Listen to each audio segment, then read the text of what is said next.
देवा इतकं सुंदर भजन आहे. त्या भजनामध्ये कथा सांगतात. एक मुलगी राहते लहानपणी, वृंदावनावरची गोष्ट आहे. आणि ती लहानपणी आईवडिलाबरोबर वृंदावनात जाते. आणि जेव्हा तिला कृष्णाची मूर्ती पाहिली ना, तिला कृष्ण भगवानावर इतके आवडले लहानपणीच. ऐका ऐका, तरी चाललेच नाही. जा आता तुम्ही जा. तिने लहानपणी जेव्हा वृंदावनला गेली ना, कृष्णाची मूर्ती आणली छोटी. एकदा ऐका ना, तर पाहायचं कोण चालली. वृंदावनाची मूर्ती आणली छोटी आणि ती मूर्ती तिच्या जवळ ठेवली. ती रोज त्या मूर्तीला कपडे घालायची, आंघोळ घालायची, सगळं जेवायला द्यायची. इतकी थंडी पडली तर तिला शाल टाकायची. एकदम छोटी मूर्ती. हळूहळू हळूहळू ती मुलगी मोठी झाली. तिचं लग्न झालं. ती मूर्ती घेऊन सासरी गेली. भरपूर मोठी झाली. तिला मुलं झाली. तिचा मुलगा मोठा झाला, ही म्हातारी झाली.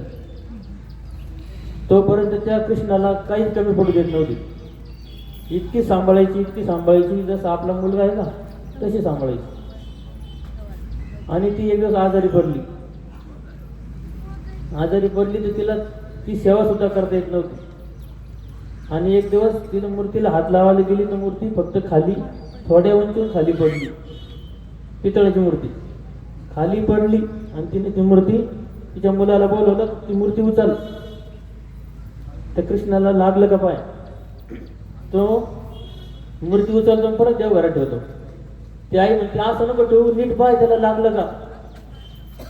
तो असं फक्त नाटक करतो, हात लावलं, काही नाही लागलं त्याला, बरं आहे त्याचं.